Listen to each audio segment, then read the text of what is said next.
Hey, greetings everybody. It's GleeCon here again with another episode of Lore of Warcraft. On our last episode, tragedy struck. We really recapped the events of the Second War, and they kind of condensed it into one battle, although it was really a war.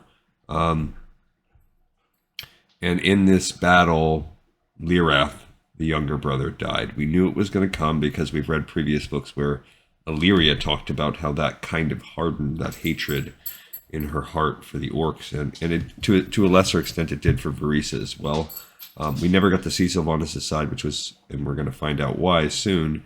But this is the last chapter in part 2, so stay a while and listen to chapter 11 of Sylvanas as we wrap up the second part, this next big chunk of her life. And I think, if you look at the cover of the book, we have the undead or the forsaken Sylvanas, the one most of us really know, with the living Sylvanas underneath. And I think that's what this book is going to be, a tale of two halves. So it's my prediction that in one way or another, this is the last time we're going to see her alive. All right, here we go.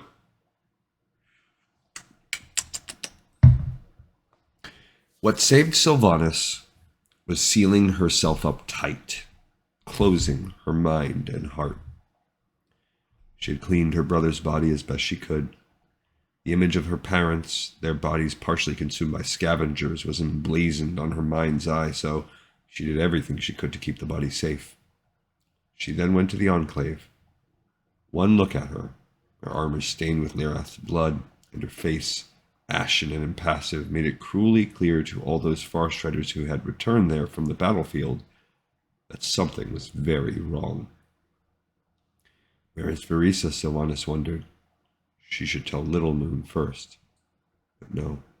Others had died in the battle as well, and each deserved as much care as her brother. Perhaps it was best after all if she could speak privately with her sister later.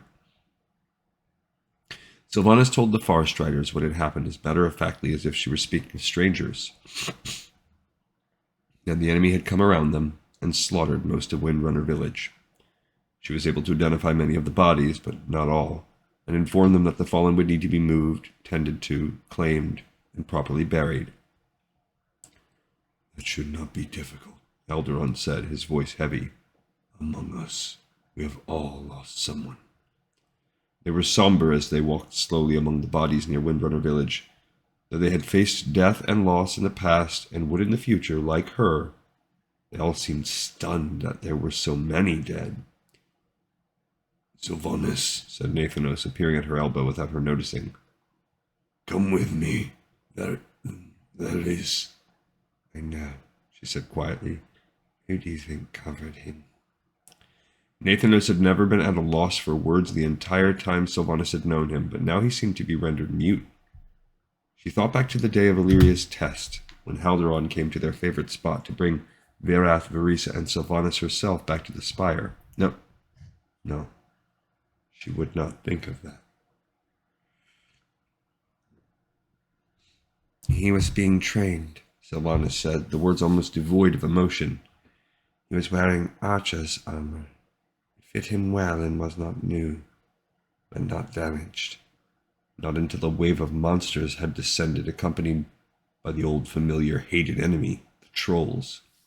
Not until it was too late for his half-completed training to do anything but give him a false sense of confidence. The words of her sisters floated back to her unbidden, unwanted. If he wants to fight, why not train him? We have one another in the Farstriders. We have a chance to strike back. He doesn't. But he had seized that chance when it came, as Sylvanas would have. He will learn quickly now that he is a bit older. Just not quickly enough, she whispered, only for her ears, only for his, if her brother's spirit lingered here. Had she trained him from youth, Lyrath would have been better able to fight properly, or at least to know when he was outmatched. He might even have survived. Had he continued untaught, he would have been safe inside Silvermoon. She closed her eyes, opened them again. Had someone not indulged Lyrath's fantasy of being a warrior, my brother would be alive, Sylvanas said, her words sharp and cruel and hard as daggers. Whoever did this is as responsible as the creatures who buried the axe in his back. There was a sharp sobbing gasp behind her, and Sylvanas whirled. Her younger sister stood, eyes wide, staring at the covered body. At this moment, Virissa's pale face and white hair reminded Sylvanas of a delicate ceramic statue their mother had once had, beautiful and fragile. The statue had been broken during one of the endless, rambunctious playtimes of the Windrunner children. She'd forgotten about it now, but the memory rushed back, as clear as when it had happened years ago. We are Windrunners. We are not fragile. We will not shatter.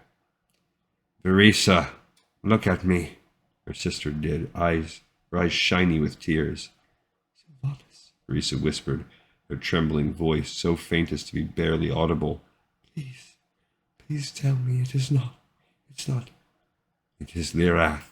There was no reason to gentle the blow. There was time to mourn their brother later. Now, though, they needed to find the one who had filled Lyrath's head with foolish, fatal dreams. Virissa swayed. Sylvanas caught her hand digging into Virissa's upper arm, and shook the other woman roughly. Don't you dare, Sylvanas hissed. Stay strong. Stay angry. Their gazes locked. That's that quote from her. Tears filled Virissa's eyes and slipped down her cheeks. Little Lord's son, she whispered. No, Sylvanas snapped, her own voice quivering, threatening to betray her. Not now. Do you hear me? Sylvanas could bury a body. She could even bury Lyrath.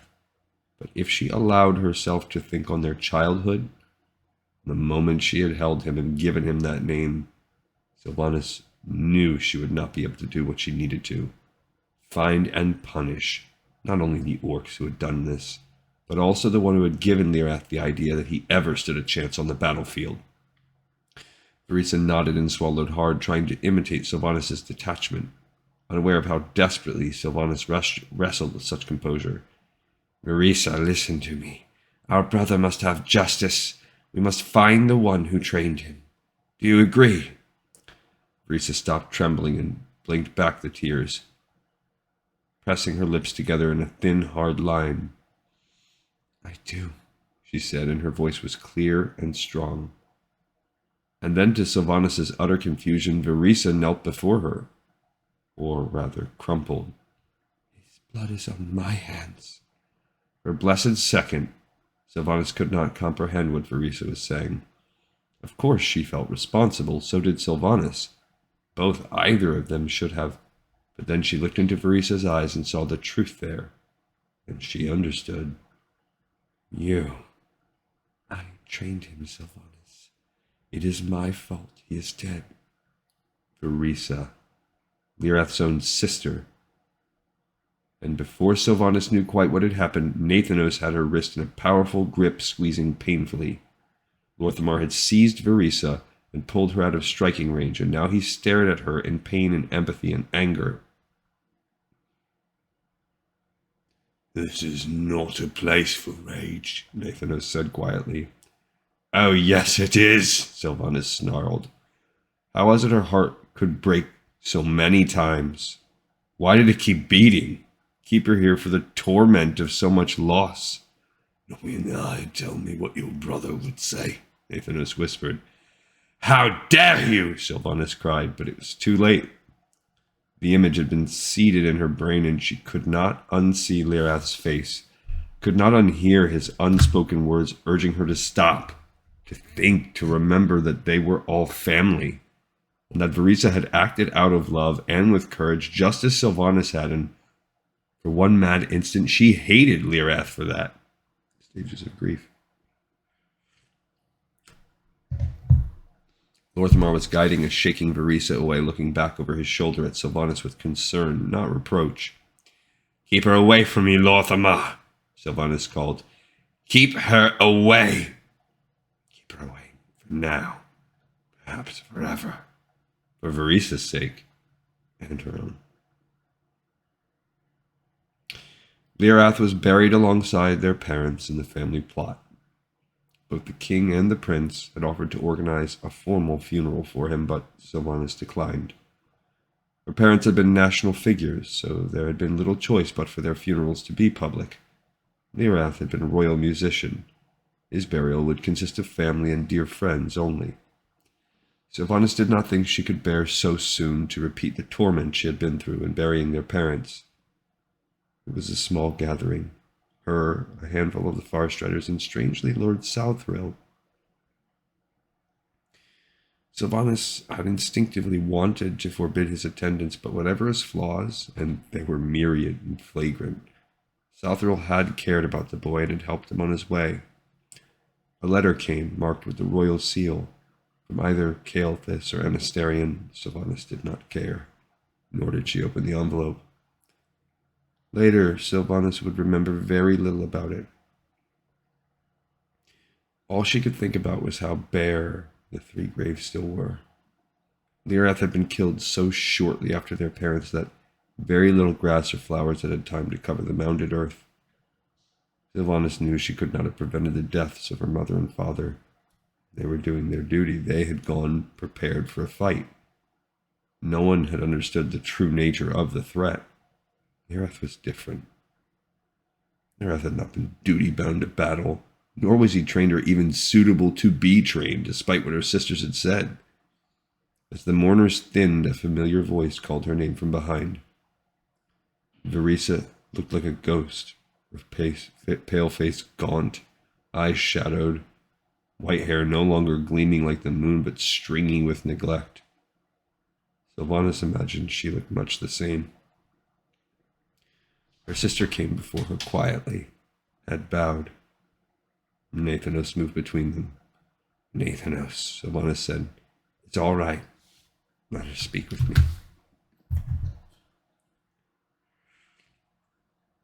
"My hand is still cramped from the last time you two spoke," he said. "There are things I must understand," she said. Was it really her own sister of whom she spoke?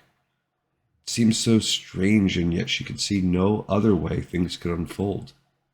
Nathanos left them, and the two sisters were alone at the graveside. "Why?" Sylvanas had thought she would say 1,000 things all at once, but the single word was all that left her lips. "Because he needed us, and we weren't there," Sylvanas said softly. "It always felt different, that he didn't quite fit in with us, that what we did was more important, and in a way, what it meant to be a Windrunner." Sylvanas did not speak. She simply listened. Illyria said it so casually, so confidently. "Sylvanas, when you said you would consider it, Sylvanas ground her teeth. She had indeed said this, but she had never expected either sister to take it as consent. At last the words found their way out. "You knew I feared for him. You knew how badly I wanted. I needed to know he was safe." "I don't think I did," Verisa said. "I don't think you let others see how deeply you cared. I wanted him to be safe too, in his heart as well as in body. You didn't see him light up when he began to improve." "But Lady Moon, you are sometimes too single-minded. People will end up getting hurt." Lyrath knew it too, and in the end he was the one to pay the price. Illyria with her certainty about people who had grown past the siblings she knew. Verisa the peacemaker who only wanted harmony and had brought death. And she, Sylvanas. She knew in her heart that she was perhaps even more guilty than they. She could not bear that knowing, not now, if ever. One day perhaps she and Little Moon could talk again with no shadow between them, as Lyrath would want. But not yet. "As your Ranger General, I can tell you that it is your choice to stay and serve. I will not deprive our people of anyone who can defend them. But as your sister, I ask that you leave me be." Verisa said, her voice soft and sad, defeated. "I will not come to you again. I see now it is of no use. It would seem neither you nor I have any more of our hearts left to wound or to give.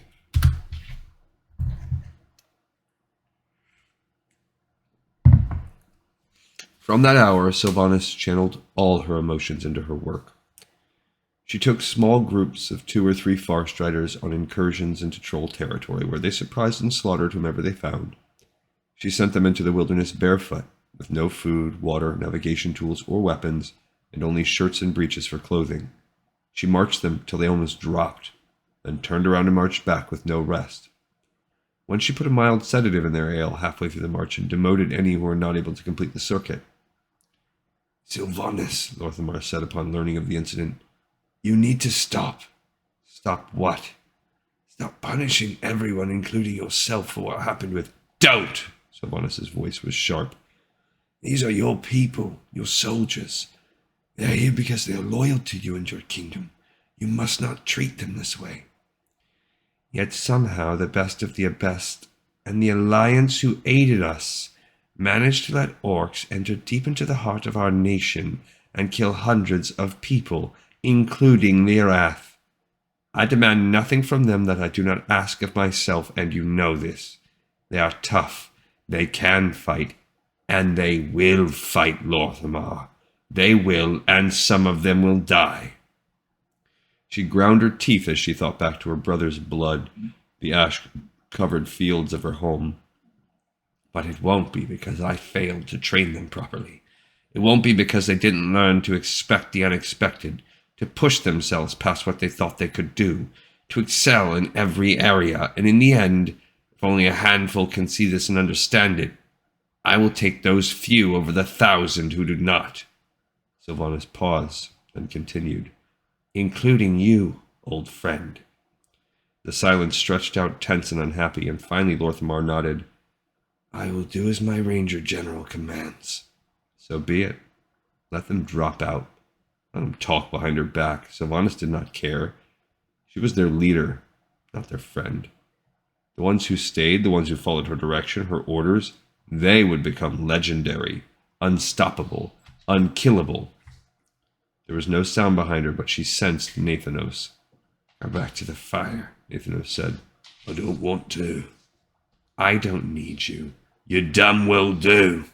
Neither of them moved. Then wordlessly Sylvanas turned and began to run. He followed, keeping up with her as she wove between tree trunks, leaped up into branches, sprang from tree to tree until she had exhausted her muscles so deeply they quivered in protest. Even then she did not stop, nor did he, this odd human who seemed to understand her better than her own blood.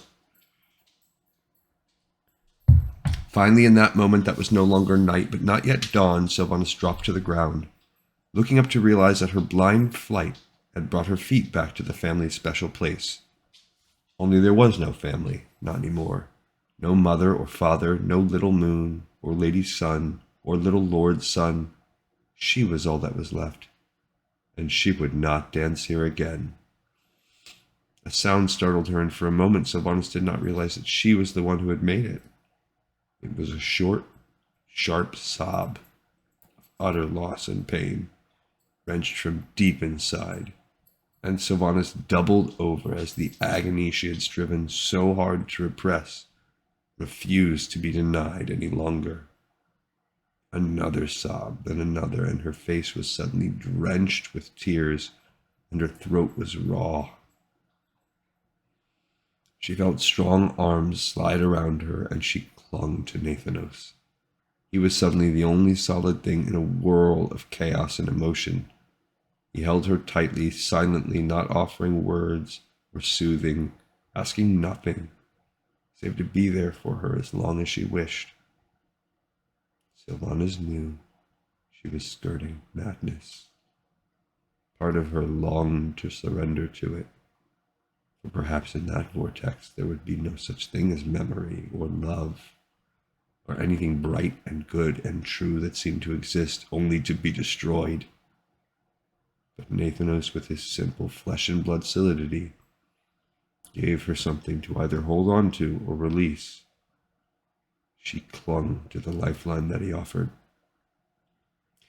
Sylvanas lifted her tear-streaked face to him, and he brushed the dampness away. But she did not want gentleness. She wanted something greater than grief and deeper than despair. She wanted to replace the awful ache of numbness with a rush of sensation, to lose herself in something, someone, who reminded her that she was alive.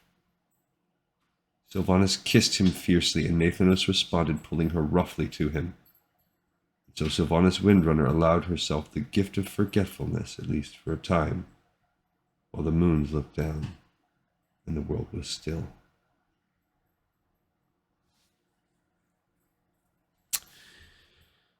So, I think the key there is those last couple paragraphs, where we are now seeing Sylvanas at her most broken, and while she's still mortal for now, we're seeing this side of her where she will push those around her to be the best that they can be.